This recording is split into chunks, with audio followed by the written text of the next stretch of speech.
우리가 살아가고 있는 삶이 우리의 뜻대로만 또 우리의 생각과 노력대로만 흘러가기만 한다면 더 바랄 나위가 없을 것 같습니다. 하지만 우리의 삶이 우리의 뜻대로 흘러만 가지 않는다는 것, 우리 모두는 너무나도 잘 알고 있습니다. 아무리 능력이 많아도 자신의 뜻대로 되지 않고 또 언제나 불확실한 상황 가운데 살아가는 것이 우리 사람의 인생인 것이죠. 그런데 생각해 보면 우리가 가지고 있는 신앙이 우리가 살아가는 삶과 똑같다라는 것을 느낄 때가 있습니다.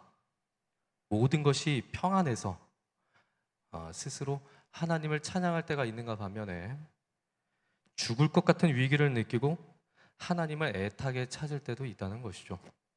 그런 측면에서 로마서 8장에서는 우리 신자들의 삶을 이렇게 요약을 하고 있습니다. 예수를 믿어서 하나님과 화목하게 된 신자는 이제 하나님의 영광을 바라보며 살아가게 된다.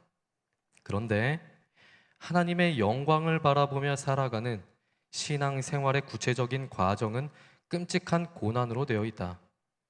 하나님은 자기의 아들 예수 그리스도에게 그렇게 하셨듯이 우리에게도 영광된 승리의 자리까지 가는 과정을 고난이라는 방법으로 인도하신다. 로마서 8장은 우리가 가는 신앙의 여정이 결코 호락호락한 것이 아니다라는 것을 말씀해 주고 계십니다. 수없이 많은 고난의 길을 걸어간다는 것을 우리에게 증언해 주고 계시는 것이죠. 오늘은 우리에게 주신 이 말씀을 보면서 우리가 두 가지를 한번 생각해 보고자 합니다. 그래서 말씀이 주시는 위로를 우리가 받아 누리기를 원합니다.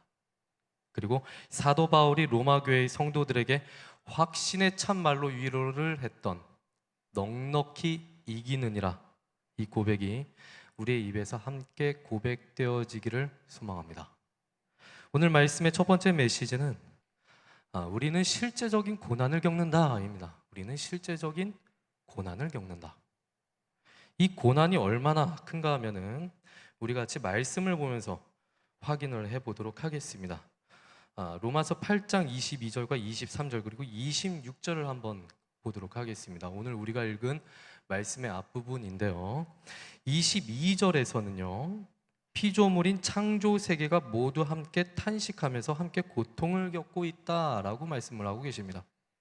그리고 23절에서는 성령의 처음 익은 열매를 받은 우리까지도 탄식하며 몸의 속량을 기다리고 있다라고 말을 합니다. 또 26절에서 보듯이 성령님도 마땅히 기도할 바를 알지 못하는 우리를 위해서 말할 수 없는 탄식으로 우리를 위해서 친히 간구하고 계시다라고 말씀을 하고 계십니다. 22절과 23절에 나오는 탄식은 우리가 당하는 고통의 깊이를 표현하는 것입니다. 그런데 26절에 나온 성령님의 탄식은 하나님이 우리를 하나님의 사람으로 만들어 가실 때에 대충 하지 않으시겠다는 하나님의 의지를 보여주시는 것입니다. 우리는 우리의 삶에서 고난을 당할 때에 늘 하나님의 존재부터 의심을 합니다. 예수를 잘 믿으면 내 삶에서 뭔가 일이 매우 잘 풀려야 하는데 믿기 전과 믿은 후가 별반 다를 바가 없으니 신앙에 고민을 하게 됩니다. 도대체 뭐가 문제인가? 하나님은 정말로 살아계신가? 이러한 고민을 하는데 이러한 고민에 대해서 28절과 29절이 그 답을 주고 있습니다. 28절과 29절 한번 보시겠습니다. 우리가 알거니와 하나님을 사랑하는 자 곧 그의 뜻대로 부르심을 입은 자들에게는 모든 것이 합력하여 선을 이루느니라. 하나님이 미리 하신 자들을 또한 그 아들의 형상을 본받게 하기 위하여 미리 정하셨으니 이는 그로 많은 형제 중에서 맏아들이 되게 하려 하심이니라. 이 말씀은 고난 속에서 발버둥을 치고 있는 우리 사람 자신에게 초점을 맞추고 있지는 않습니다. 우리의 이해, 우리의 결단, 우리의 노력, 우리의 업적보다 하나님의 섭리가 우리의 인생 가운데 있다는 것을 말씀하시는 것입니다. 미리 아신 자들이라는 말씀이 무슨 말씀이겠습니까? 하나님이 우리를 만드셨기 때문에 우리를 이미 알고 계신다는 뜻입니다. 내가 너를 나의 뜻과 목적을 가지고 내가 너를 만들었다. 그래서 내가 너를 잘 안다. 그러한 뜻입니다. 또 우리를 미리 정하셨답니다. 정하셔서 무엇을 하셨는가 하면 30절에 보니까 부르신 그들을 의롭다 하시고 의롭다 하신 자들을 영화롭게 하셨다라고 말씀을 합니다. 우리의 상태는 지금 어디까지 와 있습니까? 하나님을 믿어서 성령의 법을 쫓아 살아가고 있는 우리의 현실은 지금 어디까지 와 있습니까? 우리는 부르심을 받고 의롭다 칭함을 받는 그 자리까지 와 있는 것입니다. 의롭다 칭함을 받았다는 것이 무슨 뜻입니까? 하나님과의 관계가 정상화가 되었다라고 하는 뜻입니다. 그러니까 사도 바울의 말에 의하면 우리는 지금 모두 다 의롭다 칭함을 받아서 하나님과의 관계가 정상화된 자리까지 와 있다는 것이죠. 바울은 30절의 말씀을 말할 때에 진행형으로 말하지 않습니다. 즉 우리가 그렇게 되어가고 있다라고 말씀을 한 것이 아니라, 그렇게 기록하는 것이 아니라 완료형, 이미 영화롭게 되었다라고 말하고 있는 것입니다. 그런데 우리는 하나님의 계획과 하나님의 섭리에 대해서 늘 불안해합니다. 불안해하다가 고난이 오면 혹시 내가 이 자리에서 망하는 것은 아닌지, 내 인생이 이렇게 끝나는 것은 아닌지 그러한 마음으로 가슴 졸이며 살아갑니다. 하나님께서 우리에게 요구하시는 것은 우리가 죄의 문제 때문에 또는 우리가 겪는 실제적인 고난 때문에 가슴 졸이며 살아가는 삶이 아닙니다. 내가 하나님의 자녀가 되어서 오늘 이 현실을 살아간다는 확신 속에서 살아가는 것입니다. 그런데 우리는 늘 하나님의 존재부터 의심하고 있습니다. 이러한 모습과 비슷한 모습이 시편에도 나옵니다. 시편 22편 1절부터 6절까지 있는 말씀을 한번 보도록 하겠습니다. 내 하나님이여 내 하나님이여 어찌 나를 버리셨나이까? 어찌 나를 멀리하여 돕지 아니하시오며 내 신음소리를 듣지 아니하시나이까? 내 하나님이여 내가 낮에도 부르짖고 밤에도 잠잠하지 아니하오나 응답하지 아니하시나이다. 이스라엘의 찬송 중에 계시는 주여 주는 거룩하시니이다. 우리 조상들이 주께 의뢰하고 의뢰하였으므로 그들을 건지셨나이다. 그들이 주께 부르짖어 구원을 얻고 주께 의뢰하여 수치를 당하지 아니하였나이다. 나는 벌레요 사람이 아니라 사람의 비방거리요 백성의 조롱거리니이다. 이 시는 다윗의 시인데 다윗이 한창 고난당할 때 썼던 시입니다. 이 시에서 다윗이 하나님께 토로하고 있는 것이 무엇인가 하면은 자기가 아무리 하나님을 불러도 하나님이 자기에게 응답하시지 않는다는 자괴감입니다. 이스라엘의 역사 속에 등장하는 수많은 신앙의 선조들에게 하나님은 응답을 하셨지만 지금 하나님 앞에서 하나님을 열심히 찾고 있고 또 부르짖는 나에게는 하나님이 응답하시지 않는다는 그러한 하소연을 다윗이 시를 통해서 표현하고 있는 것입니다. 이러한 다윗의 탄식은 우리의 현실과도 같습니다. 성경에 나오는 수많은 성경 인물들의 기도 소리에 하나님이 응답해 주신 것을 우리가 성경을 통해서 매일같이 봅니다. 그래서 하나님이 내 기도에 응답하셔서 내 생활의 문제를 해결해 달라고 그토록 하나님께 기도했는데 하나님이 응답이 없을 때 우리는 낙심하게 됩니다. 그런데 여러분 한번 생각해 보시기 바랍니다. 다윗이 어떠한 인물입니까? 하나님께 매우 크게 많이 사랑받았던 이스라엘의 왕입니다. 하나님께 그렇게 인정받았던 다윗도 자신의 삶을 처절한 시로서 고백할 정도로 하나님께 고난을 받았습니다. 그렇다면 우리의 삶도 하나님으로부터 고난이라는 방식으로 연단받지 않겠습니까? 여러분의 삶 속에 고난이 올 때 여러분에게 무엇이 부족해서 곤고한 것도 아니고 다른 사람들보다 열등해서 고통받는 것 또한 아닙니다. 겉으로 보기엔 부족해 보이고 다른 사람들보다 열등해 보인다 할지라도 만물을 주관하시고 우리의 삶을 인도하시는 하나님의 입장에서 본다면 하나님의 특별한 목적과 하나님의 특별한 간섭하심이 있는 하나의 과정일 뿐입니다.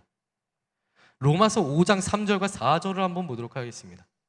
로마서 5장 3절과 4절 말씀을 함께 읽어보도록 하겠습니다. 시작. 다만 이뿐 아니라 우리가 환난 중에도 즐거워하나니 이는 환난은 인내를, 인내는 연단을, 연단은 소망을 이루는 줄 알미로다. 아멘. 환난이 소망을 이룬다는 것은 상식적으로 생각해 볼 때 이해가 되지 않는 전개입니다. 하지만 하나님이 그렇게 하시겠답니다. 영광스러운 미래로 나아가는 과정 속에서, 그 현실 속에서 하나님이 우리를 고난이라는 방식을 통해서 우리의 삶을 인도하신다고 말씀을 합니다. 그러니 여러분 자신감을 가지시고 용기를 가지시기 바랍니다. 살기 어렵다는 것이 하나님이 여러분을 포기했다는 증거가 될 수는 없습니다.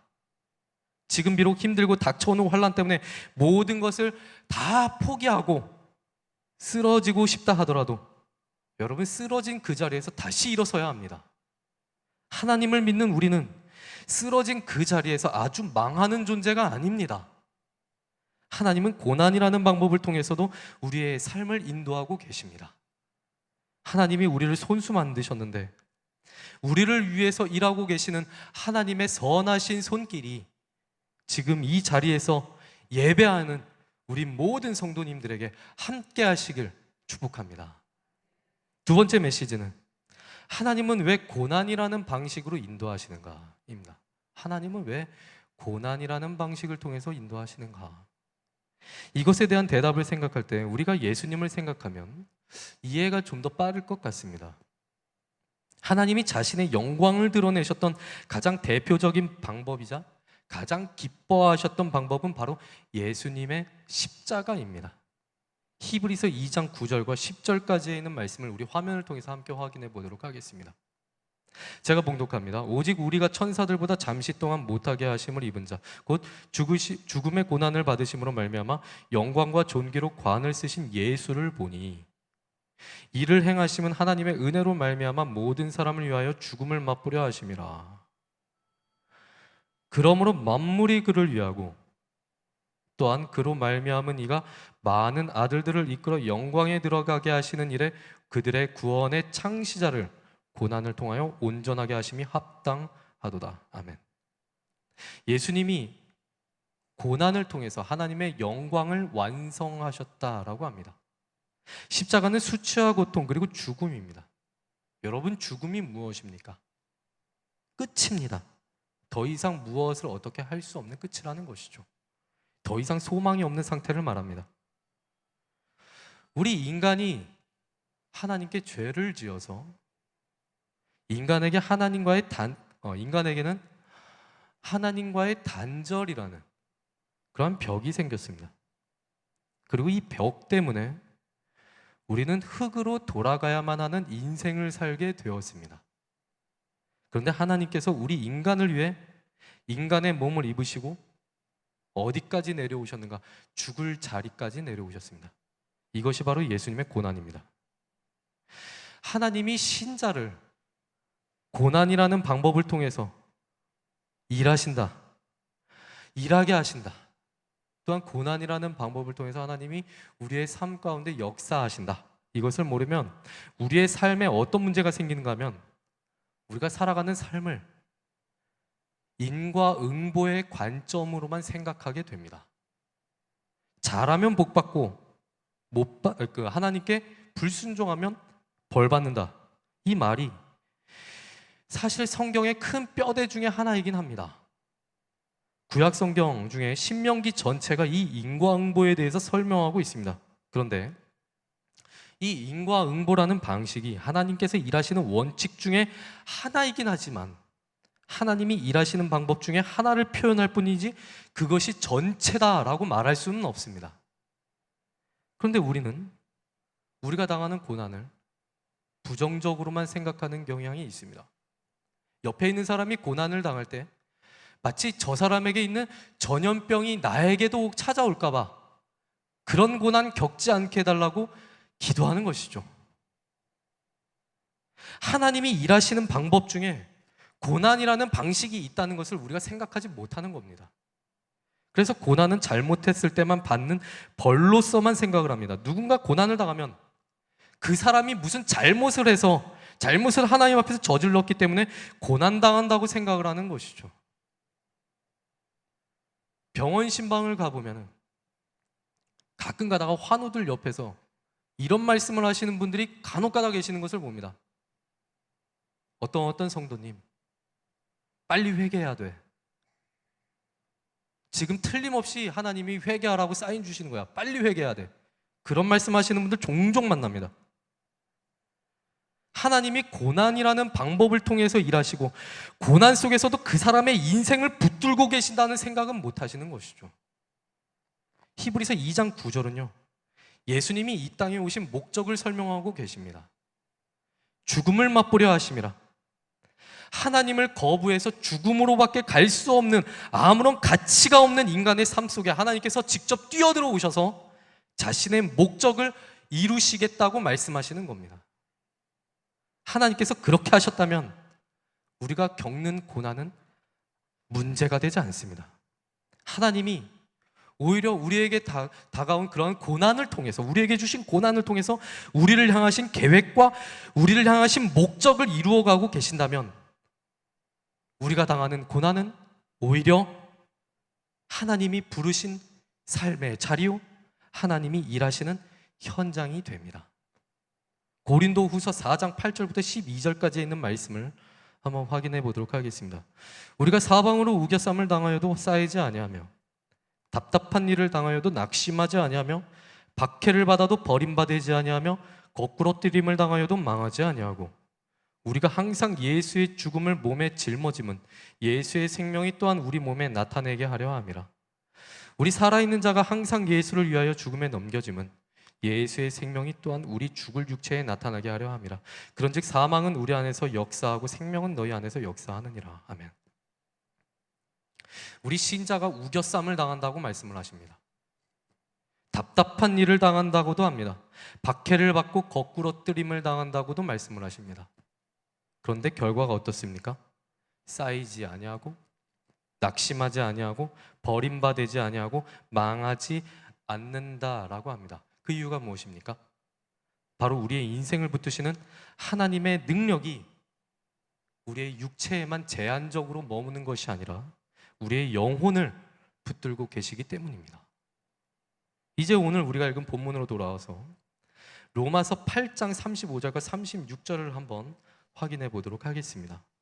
로마서 8장 35절과 36절 말씀 다 같이 한 목소리로 한번 합독하도록 하겠습니다. 시작. 누가 우리를 그리스도의 사랑에서 끊으리요? 환난이나 곤고나 박해나 기근이나 적신이나 위험이나 칼이라. 기록된 바 우리가 종일 주를 위하여 죽임을 당하게 되며 도살당할 양같이 여김을 받았나이다 함과 같으니라. 아멘. 우리 성도의 삶에 여러 가지 환난이 있다고 합니다. 7가지 환난 중에 마지막으로 칼을 언급하는 것은 이 칼이 육체의 죽음을 의미하고 있기 때문입니다. 그런데 이 육체의 죽음이 죽음으로만 끝났다고 그렇게 기록하고 있습니까? 그 뒤에 나오는 37절 말씀 한번 보시기 바랍니다. 그러나 이 모든 일에 우리를 사랑하시는 이로 말미암아 우리가 어떻게 한다고 합니까? 넉넉히 이기느니라. 이 말씀은요, 성도의 삶에, 우리의 삶에 고난이 있지만 고난이 고난으로만 끝나지 않는다는 것을 말씀합니다. 죽음이 죽음으로만 끝나지 않는다. 성도를 붙드시는 하나님의 은혜와 그 능력 때문에 오늘을 살 수 있다. 또 내일을 준비할 수 있다. 자신에게 주어진 인생이라는 시간을 최선을 다해서 살아낼 수 있다. 그리고 나를 위해서 자기 목숨을 버려 십자가에서 자기 몸을 버리신 그리스도와 현재를 살아가고 있는 나는 더욱더 강하게 연합이 될 것이다. 이 말씀을 하고 계시는 겁니다.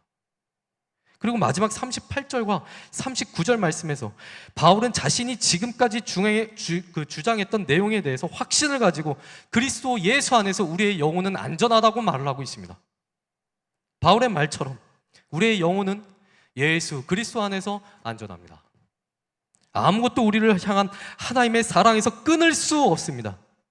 이 악한 세상에서 사망이나 생명이나 또 그 어떤 것들을, 어떤 시련도 우리를 하나님의 임재에서 끊어낼 수는 없는 것입니다.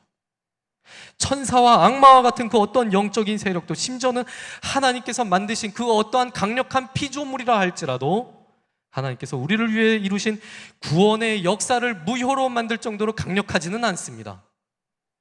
또 현재에 일어날 수 있는 것이나 미래에 일어날 수 있는 것, 환난이나 핍박이 결코 하나님을 우리에게서 떠나시게 만들 수는 없습니다. 비록 우리가 이 땅에서 겪는 육신의 고난과 죄로 인한 고민 때문에 하나님을 의심하고 또 하나님 앞에서 우리가 좌절한다 할지라도 하나님은 여전히 우리를 붙들고 계십니다. 또 포기하지 않으시기 때문에 우리는 결코 하나님께 버림받지 않을 것입니다. 그리고 죽음의 자리, 십자가의 자리를 영광과 승리의 자리로 바꾸신 하나님의 계획과 능력 때문에 우리는 하나님을 믿는 신앙을 끝까지 포기하지 않을 수 있는 것입니다. 그래서 마침내 우리가 날마다 직면하는 믿음의 싸움에서 그리스도와 끊어질 수 없는 연합 때문에 우리에게 다가오는 모든 시련과 환난도 우리가 넉넉히 이길 수 있게 되는 것입니다. 여러분에게 다가오는 고난을 마주 대할 때에 여러분 완전히 엎드러지지는 마십시오. 하나님이 우리의 영혼을 붙들고 계십니다. 우리의 인생이 우리의 육신으로만 끝나지 않는다는 것 우리가 너무나도 잘 알고 있지 않습니까? 우리가 예수를 믿는 것은 우리의 구원 문제 때문에 우리가 예수를 믿는 것 아니겠습니까? 고난과 시련 속에서도 자신이 하나님의 사랑에서 끊어졌다고 의심할 수도 있지만 오늘 말씀이 우리에게 보여주시는 것이 무엇입니까? 일단 하나님이 우리를 보호하시면 그 사랑을 끊는 것은 불가능하다는 것을 오늘 성경이 우리에게 증거하고 계십니다. 십자가에서 예수님의 죽음이 바로 극복할 수 없는, 그 무엇으로도 끊어낼 수 없고 극복할 수 없는 하나님의 사랑을 증거하는 것이죠. 이 세상의 그 무엇도 우리와 함께 하시는 하나님의 사랑을 막을 수는 없습니다. 그래서 우리는 하나님의 사랑 안에서 완전할 것이며 세상 끝날까지 지켜주시는 하나님의 그 은혜 때문에 우리는 오늘을 힘차게 살아갈 수 있는 것입니다. 고난 앞에서 여러분의 인생 절대로 포기하지 마십시오. 우리가 사는 인생, 우리의 관점으로만 본다면 아무것도 아닌 보잘것없는 먼지와도 같은 인생처럼 보입니다. 하지만 이 아무것도 아닌 인생 가운데 하나님이 찾아오셨고 끊을 수 없는 그리스도의 사랑으로 우리를 강력하게 묶으셨습니다. 하나님은 오늘도 이 자리에서 우리를 붙드시며 우리를 위해 일하고 계십니다. 우리의 인생이 하나님께 붙들린 인생이라고 여러분 확신하신다면 하나님의 그 넉넉한 은혜에 지금 이 시간 감사하시기 바랍니다. 하나님의 변함없는 사랑과 그 무엇으로도 끊을 수 없는 그리스도와의 연합이 여러분의 삶 속에 늘 충만하시기를 주님의 이름으로 축원합니다. 기도하겠습니다.